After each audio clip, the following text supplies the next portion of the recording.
저명한 독일 베를린 자유대학 교수의 아들, 정말 두 손 두 발 다 들 만큼 말썽을 피우는 아이라는 게 온 마을에 퍼졌을 만큼 심각한 상태에 놓여 있다고 합니다. 하지만 한국인 어른들을 만난 뒤로 소문난 말썽쟁이는 정말 소름 끼치게 변해버렸다고 하는데요. 이로 인해 교수가 살던 이 마을 역시도 모두 이 한국인을 찾아가는 해프닝까지 벌어졌다고 합니다. 과연 무슨 일이 있던 걸까요? 안녕하세요. 저는 독일 베를린 자유대학교에서 교육심리학 교수로 있는 38살 마리아 슈미트라고 합니다. 저는 저명한 대학의 심리학 교수지만 세상 모든 사람들의 심리를 간파하기란 쉬운 일이 아닙니다. 특히 제 12살짜리 아들 루카스의 심리는 더더욱 이해하기가 어려워요. 제가 대체 뭘 잘못했는지 모르겠지만 루카스는 말썽꾸러기 그 자체입니다. 아무리 어르고 달래도 제자리에 가만히 앉아있는 법이 없어요. 사고만 치는 아들을 그냥 둘 수가 없어서 늘 걱정이 많았습니다. 그래서 주의력 결핍장애가 아닌가 싶어서 여러 가지 검사까지 했을 정도이니 얼마나 저희 아들이 심각한 상태에 있는지 이해가 되실 거라고 생각합니다. 그래서 저는 아이들 교육 관련한 영상들을 유튜브에서 많이 찾아봤었어요. 그런데 그러다 우연히 한국에 관련한 콘텐츠를 보게 된 적이 있는데요. 영상에서 보게 되었던 한국의 교육체계는 심각했습니다. 감히 우리 독일에서는 상상도 할 수 없는 시간대까지 공부를 하는 학생들을 보면서 많이 놀랬었거든요. 또한 한국의 교육 경쟁은 어마어마했죠. 아이들을 한계까지 몰아붙이는 교육을 보면서 무섭기까지 했었어요. 아마 그때 이후로 한국에 대한 기억이 좋지 않았던 걸로 기억해요. 딱히 나쁜 감정도 없었지만 심각한 상태에 있는 아들을 개선시키는 것에 대입하려는 생각조차도 안 했거든요.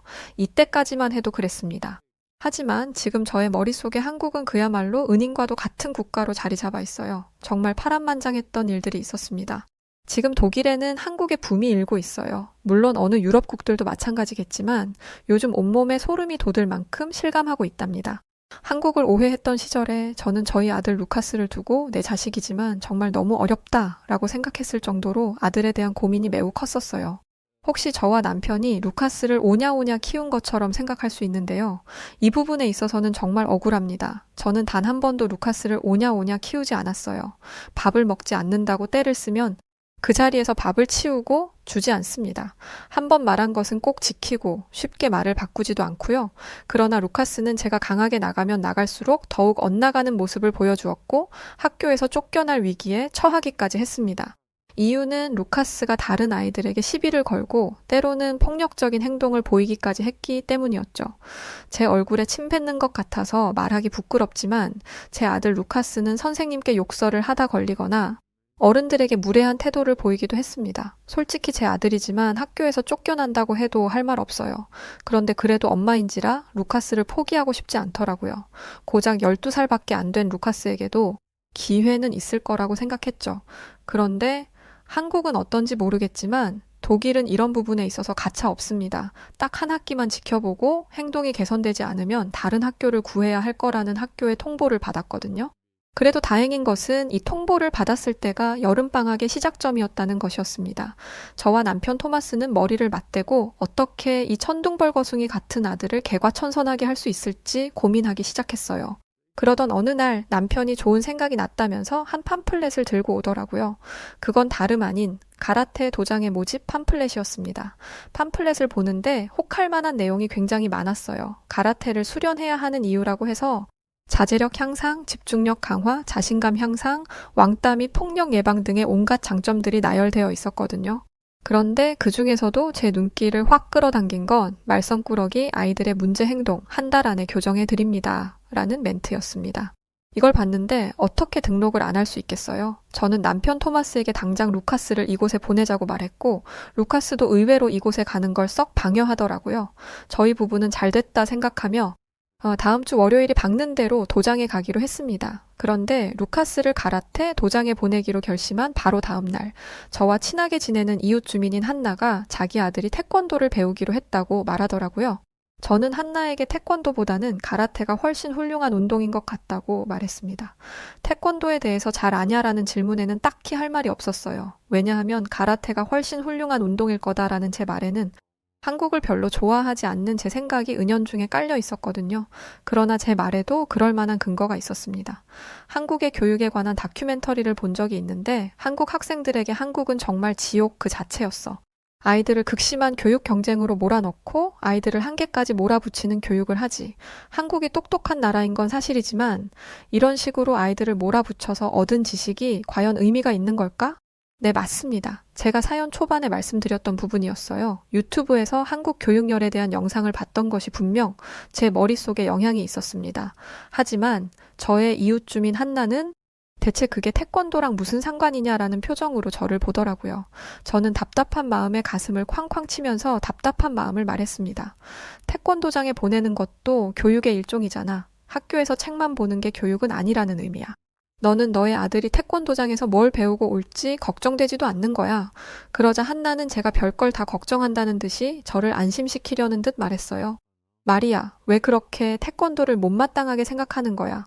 태권도는 올림픽 정식 종목으로 채택될 정도로 전 세계에 인정을 받는 스포츠야. 그리고 무술뿐만이 아니라 예절과 발음을 배울 수 있어. 저는 마지막이라는 생각으로 한나를 설득하며 말했어요.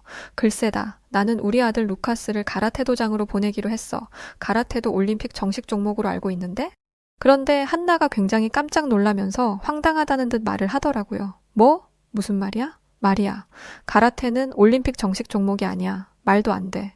한나가 그 말을 하는데 사실 저는 이해가 되지 않았어요. 왜냐면 저는 분명히 2020 도쿄 올림픽에서 가라테 경기가 열리는 영상을 두 눈으로 봤었거든요. 제가 이런 이야기를 하자 한나가 그러더군요. 그건 올림픽 정식 종목이 아니라 일본이 올림픽을 개최하면서 임의로 가라테 경기를 임시 채택한 거야. 원래 개최국은 자신들이 자신 있고 자국에서 인기 있는 경기들을 종목으로 채택할 수 있거든. 올림픽 정식 종목은 태권도야. 그리고 가라테는 안 되는데 태권도는 되는 이유는 태권도가 가라테보다 훨씬 국제적으로 인기가 많고 국제적으로 활발히 보급되었기 때문이야. 우리 지역만 봐도 그래. 태권도장은 10개가 넘어가는데 가라테 도장은 겨우 하나밖에 없잖아. 이 얘기를 들으니까 저도 모르게 움찔하게 되더라고요. 사실 저는 일본이 한국보다 선진된 나라라는 인식을 가지고 있었습니다. 근데 이건 저뿐만이 아니라 대부분의 사람들이 그렇게 생각하죠. 아무래도 일본은 경제력에서 항상 미국 다음에 있었을 만큼 강대국이라는 인식이 많았으니까요. 요즘 독일에서 한국에 관한 이야기가 많이 들려와서 한국이 핫하기는 한가 보다라고 생각은 하고 있었지만 그렇다고 해서 한국이 일본보다 낫다고 생각하지는 않았어요. 한국은 이제야 빛을 보는 나라이고 일본은 이미 모두에게 너무나 익숙한 나라잖아요. 따라서 사람들도 태권도보다는 가라테를 선호할 거라고 생각했습니다. 그런데 그게 아니라고 하니 조금 혼란스러웠죠. 한나가 말을 이어갔습니다. 그리고 태권도는 점수 책정 방식이나 경기 규칙이 확실히 정해져 있어. 하지만 가라테는 아직까지도 경기 규칙이 명확하지 않아서 국제대회로 승인하기엔 문제가 많아. 게다가 경기를 이기고 지는 것에 개인의 주관이 많이 들어가서 공평한 판정이 나지 않는 경우가 아주 많다는 것도 문제고. 하지만 태권도는 달라. 과학적인 기술을 가지고 채점을 하고 있고 국제적인 기준이 명확하지. 이건 한국이 태권도를 세계에 널리 알리기 위해 체계적으로 준비했다는 뜻이기도 해. 한나는 제 생각보다 더 열심히 꼼꼼하게 태권도와 가라테를 비교한 것 같았어요. 아무래도 아들이 다녀야 하는 곳이니까 더 자세히 알아봤겠죠? 하지만 저는 여전히 걱정됐어요. 과한 경쟁도 그렇지만 사실 또 다른 이유가 하나 더 있었거든요. 가라테를 배워도 충분히 호신술을 배울 수 있을 거야. 네 아들이 태권도를 배우면서 과한 경쟁에 휘말리면 어떻게 하려고 그래? 그리고 내 친구가 한국인과 함께 일을 했었는데 정말 별로였대. 위계질서가 너무 명확해서 숨이 막혔다고 하더라. 그리고 승진에 대한 욕심 때문에 동료나 부하 직원을 엄청나게 쪼아댔대. 이게 다 과열된 경쟁 분위기 때문 아니겠어? 너는 네 아들이 이런 걸 배워와도 괜찮아? 그리고 가라테 도장 관장님이 일본인이래. 일본인들 성향 알지? 조용하고 남에게 피해 안 끼치고 나는 루카스에게 이런 걸 가르치고 싶어. 한나는 이런 제 말을 듣고도 꿈쩍도 하지 않았습니다. 마리아, 네가 왜 태권도에 대해 한국에 대해 안 좋은 생각을 가지게 되었는지 이해가 돼. 하지만 네가 알고 있는 게 전부는 아니야. 내가 그걸 알려줄게 라면서 되려 저를 설득하려 했죠. 뭘 걱정하는지는 알겠지만 지금 내 말은 너무 과해. 내 친언니의 자식들 모두 태권도를 배웠고 다들 태권도 덕분에 훌륭하게 잘 자라주었어. 나는 내가 본 것을 가지고 이야기하는 거야. 그리고 우리 아들이 태권도의 화려한 발차기에 푹 빠져버렸어. 무조건 태권도를 배워야겠대. 그리고 무엇보다 태권도는 단순한 스포츠가 아니야. 신체 단련뿐만 아니라 정신수양과 인성교육을 강조하는 전인적인 교육을 따르는 한국의 전통 무예라고 이런 얘기를 들었는데 뭘 더 말하겠어요. 가라테도 무술이잖아. 정신 수양을 하는 건 가라테도 마찬가지라고라는 말이 턱 밑까지 차올랐지만 차마 입 밖으로 내뱉을 수 없었고 저는 한나가 분명 제게 도움을 청해올 거라고 생각했습니다. 독일에서 태어나고 자란 아이들이 한국의 치열한 경쟁 분위기를 견딜 수 있을 리가 만무하잖아요. 저의 이웃 지인이었던 한나는 결국 아들을 태권도장으로 보냈고 저는 제 아들 루카스를 가라테 도장으로 보냈습니다. 그런데 정말 너무 뜻밖의 일들이 벌어지기 시작했었어요. 문제가 발생한 건 한나의 아들이 아닌 제 아들이었습니다. 가라테를 시작한 뒤로 루카스의 이상 행동이 점점 더 심해졌던 것이었습니다. 루카스는 가라테 도장에 다닌 지 일주일도 채 되지 않아서 더 짙은 폭력성을 보였어요. 집에 오면 제게 도장에서 보낸 기술을 보여준다며 손날로 저를 치기도 하고 팔꿈치로 저를 밀어내기까지 했죠. 아직 12살짜리 어린아이이기 때문에 아프다거나 상처가 나지는 않았지만 이건 엄청난 문제 행동이었습니다. 저는 아주 호되게 루카스를 혼냈어요. 그런데 루카스는 눈 하나 깜짝 안 하고 이렇게 말하더라고요. 관장님이 그러는데 무술은 실전 연습이 중요하대요. 항상 수련하는 자세로 살아야 한다고 하던데요. 저는 가르침 받은 대로 했을 뿐이에요. 저는 루카스가 뭔가 단단히 오해했다 싶어 관장님에게 연락을 했습니다. 항상 수련하는 자세로 살아야 하는 건 맞겠지만 그게 아무 때나 시도 때도 없이 주먹을 휘두르라는 의미는 아니잖아요. 그런데 일본 가라테 관장님의 말을 들으니 정말이지 기가 차더라고요. 루카스가 제대로 배웠네요. 무술은 실전이 중요하죠. 평상시에도 수련을 한다니 오면 칭찬을 해줘야겠네요. 칭찬이란요? 수련이든 뭐든 집에서 부모에게 힘을 쓰는 건데 이걸 칭찬하겠다는 건가요? 제가 다소 날카롭게 반응을 하니 아차 싶었는지 말끝을 흐리며 이렇게 변명을 하더군요. 루카스는 아직 어린아이이지 않습니까? 루카스가 힘을 써봤자 얼마나 쓴다고 그러시나요? 루카스가 조금 과격하게 굴어도 어머님이 충분히 제압하실 수 있을 겁니다. 이게 무슨 말인지 이해가 되시나요? 이 일본인 가라테 관장은 애가 주먹을 써도 엄마가 힘이 더 세니까 상관없다라는 식으로 이야기하고 있었던 것입니다. 아이가 평생 12살에 머물러 있는 것도 아니고 얼마 지나지 않아 엄마인 저보다 키도 커지고 힘도 세질 텐데 그럼 그때는 어떻게 하라는 거냐. 어릴 때부터 절대 이런 행동은 하지 못하도록 해야 하는 게 아니냐고 항의를 하자 가라테 관장은 그제야 루카스에게 주의를 주겠다고 말했습니다. 관장의 경고가 먹힌 것인지 루카스는 더 이상 집에서 폭력적인 모습을 보이지는 않았습니다. 그래서 가라테가 루카스에게 좋은 영향만 주고 있을 거라고 생각했어요. 그런데 가라테를 마친 루카스를 데리러 간 날 저는 가라테 도장에서 충격적인 장면을 보고 말았습니다. 체육관에 가까워지면 가까워질수록 체육관 앞에서 벌어진 소동이 눈에 보이더라고요. 소동의 중심에는 제 아들 루카스가 있었고 루카스는 한 아이와 싸웠는지 씩씩거리며 숨을 골랐습니다. 다행히 아이들끼리 주먹 다짐을 하는 정도는 아니기에 우선 지켜보기로 했어요. 아이들 싸움에 어른이 개입하는 것만큼 나쁜 게 없으니까요. 그런데 이 생각은 저에게만 해당되는 것이었습니다. 루카스와 싸움이 난 아이는 루카스에게 한 2번 이야기를 들었던 도장의 에이스, 일본에서 온 켄지라는 아이였는데 켄지 엄마의 생각은 저와 달랐어요. 켄지의 엄마는 루카스를 밀치더니 켄지를 껴안았습니다. 그러더니 네가 걔구나? 도장에서 제일 말썽을 많이 부린다는 애. 독일 애들은 거칠고 무례하다더니 널 보니까 바로 무슨 소리인지 알겠다 얘. 이 말을 듣는데 울컥하더라고요. 저는 일본인들은 다 얌전하고 배려심 넘친다던데 내 아들을 밀치려고 하고 위협하는 걸 보니 일본인도 거기서 거기구나? 라고 외칠 생각으로 차에서 내리려 했습니다. 그런데 그때 일본인 관장이 나타났어요. 도장을 관리하는 사람이 나타났으니 이런 상황이 금방 마무리될 거라고 생각했습니다. 하지만 그건 아니었어요. 관장은 전후 사정을 듣지도 않고 켄지의 엄마에게 독일 애들이 원래 고집이 세고 말을 잘 안 듣습니다. 천성이 이런 애들을 저희가 어떻게 계도할 수 있겠습니까? 그냥 그러려니 하고 넘어갈 뿐이죠. 라는 말을 하더라고요. 믿었던 관장이 루카스가 보는 앞에서 루카스를 모욕하자 더 이상 참을 수가 없었습니다. 저는 큰 목소리를 내며 차에서 내렸어요. 지금 뭐라고 한 건지 당장 똑같이 말해봐요. 저는 잘못된 행동이라는 것을 알면서도 그런 행동을 반복하는 건 어린아이들도 안 하는 것이라고 말하며 루카스를 데리고 나와버렸어요. 게다가 어리고 약한 아이 앞에서는 할 말 못할 말 다 하면서 어른이 나타나니까 꼬리를 내리는 모습이 꼴이 정말 꼴도 보기 싫더라고요. 이후 집으로 온 저는 루카스에게 충격적인 이야기를 듣게 되었습니다. 가라테 관장은 극단적인 극우 성향의 사람이었어요. 운동을 할 때마다 아이들에게 제국주의의 정점에 서 있던 독일과 일본이 힘을 합쳐서 다시 일어서야 한다라는 가르침을 했더라고요. 독일인들은 조상들이 세계대전을 저질렀다는 이유 하나만으로 마음 깊숙한 곳에 죄책감을 가지고 살아갑니다. 아이들도 마찬가지고요. 그런데 이 가라테 도장의 관장이 이 모든 것을 뒤집어 엎으려고 했던 거예요. 게다가 관장은 일본 학생과 다른 나라 학생들을 굉장히 차별했다고 합니다. 특히 켄지와 루카스를 많이 비교했다고 해요. 켄지보다 루카스가 좀 더 깔끔한 발차기를 했음에도 불구하고 켄지에게는 역시 일본인의 피가 흐르는 켄지를 따라갈 사람은 없구나 라고 말하면서 루카스에게는 루카스, 네가 이걸 성공한 건 네가 또래보다 덩치가 좀 크기 때문이야. 그러니까 자만하지 마. 알겠어? 라고 말했다고 하더군요. 이런 일이 한두 번이 아니었다고 합니다. 저는 이제야 가라테 도장을 다닌 후로 과격해진 루카스의 행동의 원인을 알게 되었어요. 심리학 교수의 입장에서 봤을 때 루카스는 자신도 모르게 자기 방어를 하고 있는 중이었던 것입니다. 관장의 말대로 집에서까지 수련을 빙자한 힘을 휘두르면 관장에게 인정받을 수 있을 거라 생각한 것이었죠. 게다가 가라테라는 운동의 특성상 가라테는 한계를 깨기 위해 아이들을 극도로 몰아세우는 특징이 있었습니다.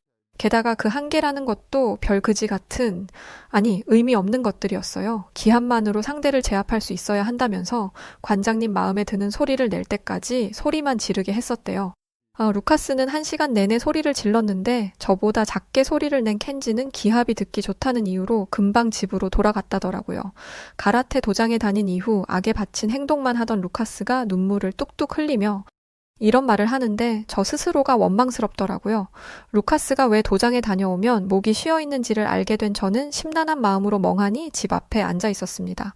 그런데 마침 맞은편 한나의 집 앞으로 차가 한 대 서더라고요. 차에서 내린 사람은 한나의 딸인 헤일리였습니다. 헤일리가 입고 있는 도복을 똑같이 입고 있는 어른이 차에서 내린 순간 저는 놀라운 광경을 목격하고 말았어요. 바로 헤일리가 자신을 데려다준 어른에게 공손하게 인사를 했기 때문이었죠. 저는 눈을 껌뻑거리며 지금 제 눈앞에 펼쳐지고 있는 이 기이한 상황에 대해 이해하려고 노력했습니다. 심지어 헤일리는 두 손을 배꼽 위에 가지런히 모으고 허리를 숙여 인사를 하고 있었는데 독일에선 한 번도 못 본 그 인사법이 생소하면서도 보기 좋더라고요. 한눈에 존경을 표현하는 방식이라는 걸 알 수 있었죠. 더 인상적이었던 건 헤일리를 데려다준 어른이었어요. 아마도 한국 태권도 도장의 관장일 거라고 생각했죠. 그 한국인 태권도 관장은 헤일리가 인사를 할 때까지 정자세를 유지하고 있다가 헤일리가 인사를 마치면 다정하게 마무리 인사를 건넸습니다.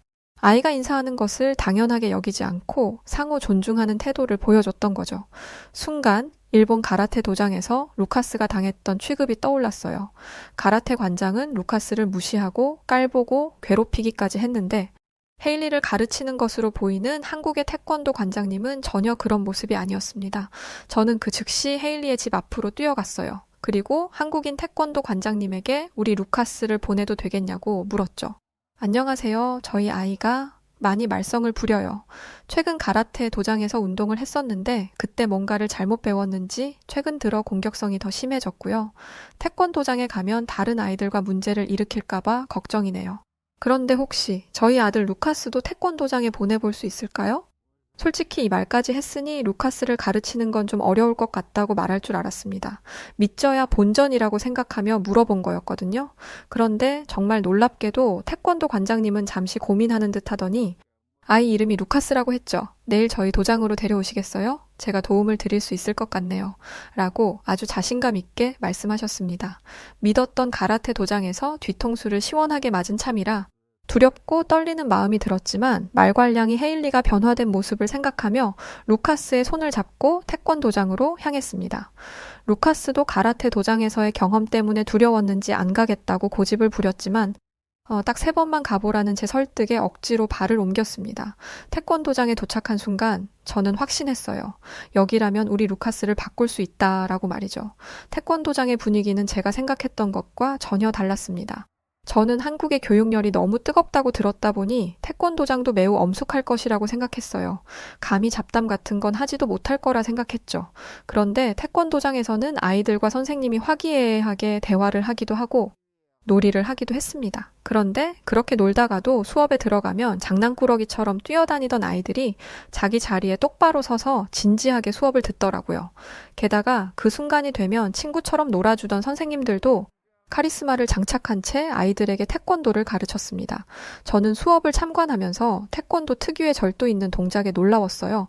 게다가 가라테는 공격 위주로 가르치기 때문에 루카스가 그런 것만 배우지 않을까 걱정했었는데 태권도는 아이들에게 방어 위주로 가르치더라고요. 그래서 공격력이 낮은 운동인가 싶었는데 선생님이 시범으로 발차기를 보여주는 부분에서 저는 뒤로 까무러칠 뻔했습니다. 다른 선생님 한 분이 매트를 몸 앞에 두고 준비 자세를 취하시는데 솔직히 그거 보고는 너무 비장하게 준비하는 거 아니야? 라고 생각했었어요. 무슨 황소와의 결투를 하는 것처럼 몸을 낮추고 웅크리더라고요. 그런데 다른 선생님이 매트를 향해 다리를 뻗은 순간 무언가 폭발하는 듯한 소리가 나더니 매트를 잡은 선생님이 뒤로 몇 발자국이나 뒤로 밀려나고 말았습니다. 그런데 더 놀라운 게 뭔지 아세요? 엄청난 파괴력의 발차기를 한 분은 여자였습니다. 저도 여자이기는 하지만 남자와 여자의 힘의 차이는 어쩔 수 없는 거라고 생각해요. 성별에서 오는 차이는 있을 수밖에 없으니까요. 그런데 이 여자 선생님의 발차기는 감히 여자라고 생각할 수조차 없는 수준이었습니다. 그런데 한국인 관장님이 저에게 이런 말을 하더라고요. 며칠 뒤에 한국에서 학생 시범단이 저희 도장을 방문하게 될 거예요. 그때 도장에 다니는 부모님들을 모두 모실 예정이고 마을에서도 시범을 보이니 그때 한국의 진짜 태권도가 얼마나 멋지고 흥분되는 스포츠인지 보실 수 있으실 거예요. 그리고 루카스도 정말 멋지게 성장할 수 있도록 잘 지도해 보이겠습니다. 라면서 저의 걱정을 사라지게 하는 말씀을 해주셨어요. 한국 태권도 관장님은 태권도는 단순히 눈앞에 있는 상대를 제압하는 것에 초점이 맞춰져 있지 않다고 했습니다. 스스로를 보호하는 것을 배운다고 이야기해 주시더군요. 그러시면서 태권도 영상들을 보여주셨는데 영상 속에 나오는 한국인들의 태권도는 정말 엄청난 파괴력을 가진 무예라는 걸 볼 수 있었어요. 관장님은 태권도의 가공할 위력은 상상을 뛰어넘는 것이기에 절제를 배워야 한다고 했고 이쯤 되니 왜 아이들에게 방어 위주의 교육을 하는지 이해가 됐습니다.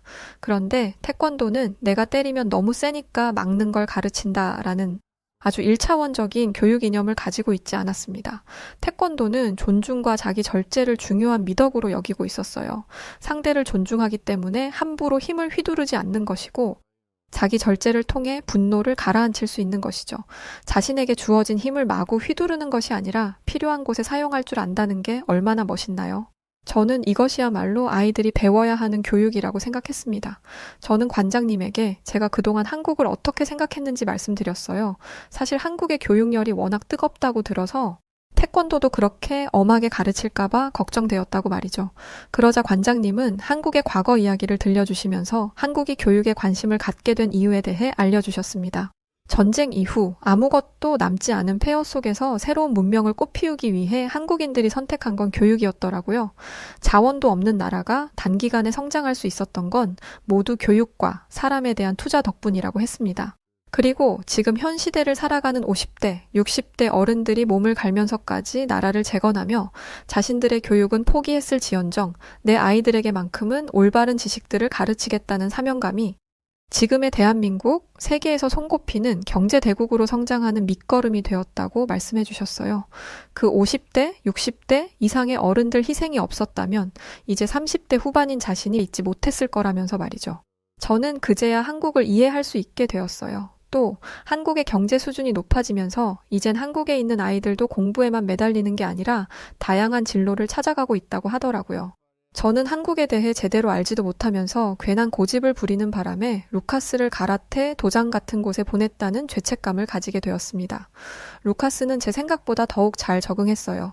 게다가 태권도장에 다닌 지 한 달도 채 되지 않아 변화된 모습을 보여주기 시작했습니다.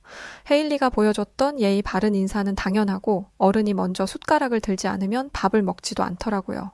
원래는 밥을 차려줘도 안 먹는다고 화를 내거나 자기 밥그릇을 챙겨서 방으로 휙 들어가던 아이였습니다. 그랬던 애가 태권도를 배운 후로 부모에게 아침 인사를 하고 저녁 인사를 하더라고요. 저와 남편은 갑작스러운 변화에 루카스가 혹시 천사의 싱계 아니냐는 우스갯소리를 하기도 했습니다. 루카스는 태권도장에서 배운 자기 절제를 통해 충동적으로 화를 내고 싸우는 것을 하지 않게 되었습니다. 화가 울컥 올라오면 태권도장에서 배운 심호흡법을 통해 스스로 감정을 조절하고 대화로 갈등을 풀어나가려고 하더라고요. 이 모습을 보는데 정말 감격스러웠습니다. 특히 루카스의 예의 바른 모습은 주변 모든 사람들에게 귀감이 되었어요. 저희 루카스가 좀 심한 케이스이기는 하지만 요즘 유럽 아이들의 상태는 영 좋지 않습니다. 요즘 아이들을 보면 선이라는 게 없는 것 같아요. 어른에 대한 예의, 선생님에 대한 예의, 친구들 간의 예의가 모두 사라져 있죠. 그런데 그 중에서 다른 행동을 하는 애들이 있다면 그 아이들은 100% 태권도를 배운 아이들입니다. 그래서인지 루카스의 변화를 통해 태권도를 배우는 아이들이 아주 많아졌어요. 악명 높은 루카스마저 단기간에 바꿔버렸으니 부모들이 안 보내고 배기겠어요. 말썽쟁이로 두 손 두 발 다 들었던 우리 아들 루카스의 변화, 천방지축이라 소문났던 헤일리의 변화, 이로 인해 저희 마을은 태권도 붐이 일어났었습니다. 그리고 그 일본인 관장이 운영했던 가라테 도장은 어떻게 된 줄 아시나요? 당연히 그 해를 넘기자마자 폐업하고 저희 마을에서 사라졌어요. 듣자 하니 관원이 모두 빠져나가 태권도장으로 옮겼다고 하더라고요. 저희 아들은 정말 바르게 성장하고 있습니다. 어쩔 때는 저와 저의 남편보다 더 어른스러운 모습을 보일 때가 있는데 그럴 때면 얘가 진짜 우리 아들 루카스가 맞나 싶을 정도로 크게 변화했어요. 당연히 루카스가 다니던 학교 선생님들도 루카스의 변한 모습에 놀라움을 감추지 못하고 있습니다. 저희 아들 루카스는 한국의 태권도와 한국인 관장님들의 가르침 덕분에 학업 성적도 우수해졌고 예의마저 바른 아이가 되었습니다. 이 모든 게 한국 덕분이라고 생각하고 있어요. 뭣도 모르고 유튜브에 나왔던 영상들만 보고 한국을 오해했던 제 모습이 부끄러울 뿐이었죠.